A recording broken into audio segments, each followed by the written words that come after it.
Now welcome back to the channel. We already put the first inning showdown run walkthrough so you can complete it 100% and get yourself that experience up on the channel. So just click on the channel playlist, how to showdown is going to have it, or the most recent video, that's going to be it if you're looking for that. But if you're not looking for that and you're looking for me to review each and every single new diamond that we got inside the marketplace in terms of packs, I'm going to go ahead and do that, as well as opening up these packs for myself in hopes to actually pull some blue. So let's start it off instantly. But before we even look at the attributes correctly, I just want to say that if you're new here, end up enjoying today's content, please consider hitting that like button and red subscribe button, turning on that channel notification bell, and also following me on Twitter, Instagram, YouTube, and Twitch. And then last but not least, if you want to become a member of the channel, which is like a Twitch monthly subscription, you can go ahead and do that by pressing that join button right next to that red subscribe button. And let's go ahead and dive straight into it. So Mike Hampton,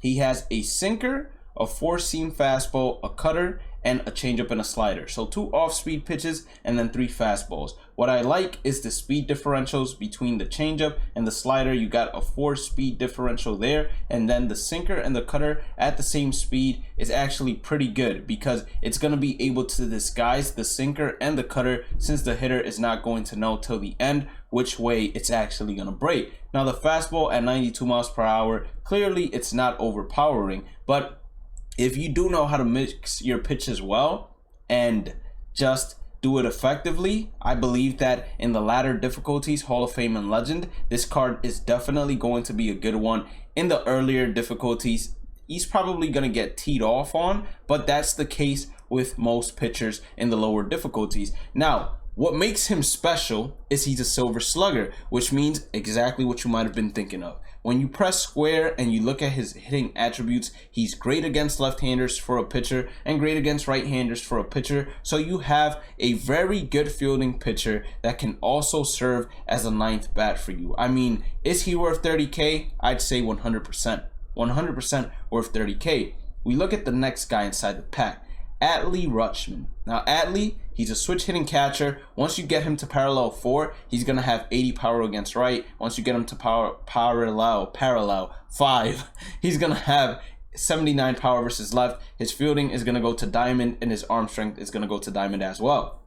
I personally think that this is the best catcher in the game currently, besides Jorge Posada and besides your created player. Once they allow you to actually make catcher primary created players, I think that Adley Rutschman is second to Jorge Posada and Jorge Posada is first. But if Adley has that swing that his card had previously, then I believe he can be a good contender for Posada. But I still rank Posada above him because Posada has a bunch more contact, and the contact numbers are important as you get towards Hall of Fame and Legends because they enlarge your PCI. Now I know that throughout the video the screen or my camera is going to be going from bright to dark, and unfortunately we're going to have to deal with that because until the sun goes down, it's just going to keep shining through in and out. So it's something that together we're going to have to battle. Let's go to the next card inside the pack. It's going to be Billy Hamilton, 5 steal game.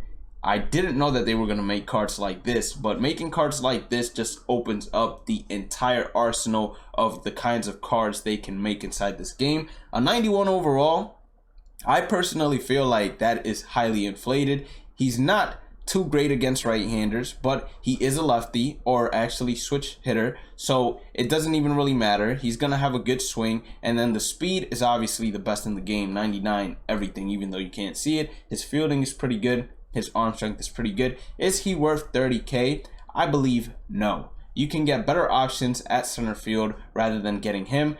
When it comes to Adley Rutschman, although, and when it comes to Mike Hampton, I believe both of them are worth 30K. Now, if you run out of luck and you get yourself the base round, which is most likely what I'm going to get twice, you have the option of JD Martinez, who has tremendous power against both sides. His fielding is abysmal. You're not going to be able to play him in right field and expect him to make plays because even with parallel level 5, he still is not even a bronze fielder, and his reaction is going to be horrendous as well. So all he can serve to do on an actual Diamond Dynasty team, if you want me to be truthful with you all, is be a pinch hitter. Besides that, he's not really going to do much. Next up, so if you're asking me, is he worth 30K? Absolutely not. At most, I'd put JD Martinez for maybe 10K. Then we look at Troy. Troy has a fastball, he has a 12-6, and he has a changeup. Now, keep in mind, a 12-6 and a changeup, even though the 12-6 will have more movement, both of them are vertical movements, so a good hitter is going to know, drop the PCI every single time that the ball is not coming straight at you, and they're going to be able to tee off of Troy Percival. Now, besides looking at that, he still has pretty good hits per nine and pretty good Ks per nine. And if you're able to just really just mix those 2 pitches or mix those 3 pitches in general, I think you can be effective. But more times than not, you're not going to be effective, especially against a good hitter. So do I give Troy Percival a pass when it comes to him being 30K? No, that's why he's in the base round. Marco Luciano, or not Luciano, Marco Luciano. Marco, great power numbers against both sides, great contact numbers against both sides. Once you get him to parallel 5, he's going to be gold fielding. Until then, he will be silver fielding. And then the reaction at a 73 is going to stay at a silver the entire time. Him being a right-hander doesn't really help him out too much. You want some switch hitting shortstops, and there are a ton of better options than him, clearly through doing team affinities. Bhlademyst is an example, and so is Nico Goodrum, of better shortstops to get in the game. Is he worth 30K? Absolutely not. Not when you can get better shortstops than him for basically nothing, or grinding out showdowns, I should say. Now, this Cy Young card, I'll be honest with you all. He has a 96 miles per hour four-seamer, a 12-6 changeup and screwball, all vertical movement pitches. His hits per nine and his Ks per nine are both very low as well. Home run per nine does not impact Diamond Dynasty Online, so you can forget about that attribute. The only attribute that he has that you would like is the walks per nine, but besides that, there isn't much more to talk about. He only has a fastball, and if a hitter sits on a fastball and then just waits back on every single off-speed pitch and drops the PCI, you're going to encounter the same issue that you would have encountered with Troy Percival. Is he worth 30K? Absolutely not. And then last but not least, we got JJ from the Miami Marlins. 87 overall. I would say he's more of a platoon hitter, as he's great against right-handers, and then he's decent against left-handers. The fielding is going to be gold. Once you get him to parallel 3, his reaction will be gold as well. The speed is not too bad, but like the previous 2, there are much better options available, especially through team affinities. So it's a little bit of a sad loss whenever you get any of the players that are not inside that rare round. You want to basically strike rare each and every single time. And then the headliners pack. We got ourselves Tim Salmon. Now, Tim, great power numbers against both sides. He'll be able to hit a home run.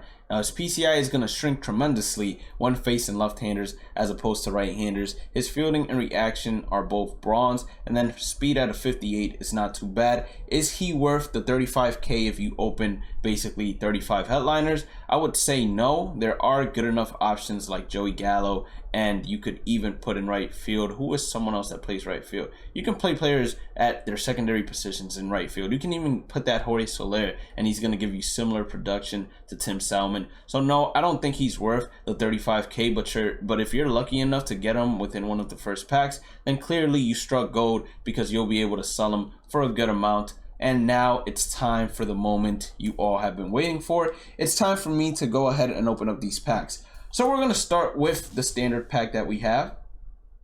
And as expected, we get absolutely nothing from there. 5 Ballin' is a Habit packs. Nothing but gold.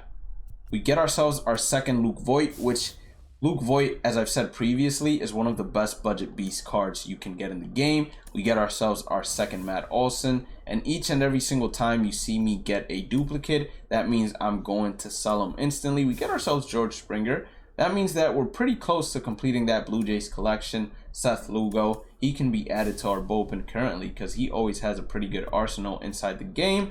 And then last but not least, we get ourselves Nicholas Castellanos. Time to open up the team affinity packs.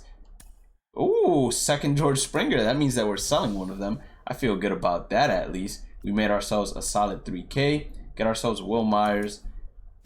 That's a solid keep because of the collection. And I'm looking for a diamond any kind right now. We get ourselves Zach Davies. It's unfortunate. Come on, baby. I know you can give me a diamond here and then give me a diamond elsewhere. Where the elsewhere is, I don't want to talk about just yet.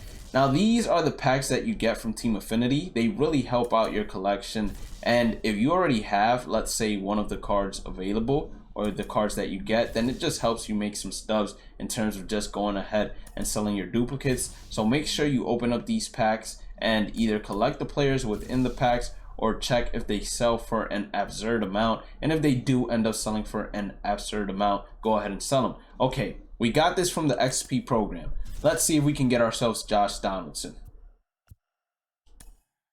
Ooh, Whit Merrifield, I'll take him too.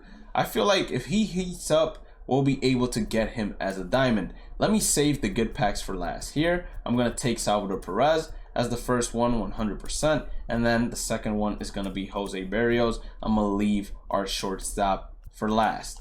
And I don't really care how I pick these. I'm going to get one of each regardless of the order that I picked them in. So please, don't feel butthurt if I didn't pick your team correctly in terms of the banner and the whistle and all that good stuff. And the same thing goes for the uniform. I'm going to get one of each regardless, so it doesn't really matter to me. So now we're looking for Tim Salmon. Ooh, I like that home jersey for the Colorado Rockies. Definitely going to be rocking that one if we do end up getting it, for sure. 2 silvers. Not what I wanted to see. That's not what we invested for. 2 silvers. Got ourselves, or not 2, but 1 silver. Come on. Either give me the diamond piece of uniform or give me the diamond player.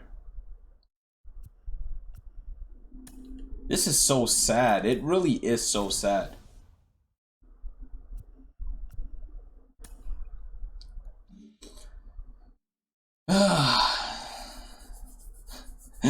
Let's go. Okay. You know what? I ain't even really gonna say too much. I'm gonna pick up JD because I know that as I progress through the rankings, I'm definitely gonna be using him as a pinch hitter. And then we get ourselves probably the best looking road uniforms inside the game. And then one more time. Of course. I'm not even surprised. Like, I'm not even disappointed. I just knew it would happen. We're going to pick up Marco because of why not? And then when it comes to uniforms, we'll pick up the San Diego Padres because we have a ton of home uniforms to use already. So that's the review when it comes to the damn players inside the new packs. We just basically lost out on roughly 95k worth of stubs. That's why I say don't open packs, because unless you're really lucky, you're gonna end up like me, and you don't want to end up like me. Trust me on that one. But if you did end up enjoying today's content, please make sure to hit that like button, red subscribe button. Consider becoming a member. It's gonna help me out a ton. Follow me on all social medias. Turn on that channel notification bell. Have a blessed day and night. Stay positive, stay safe, stay blessed, and I will catch you all on the next one. Peace out.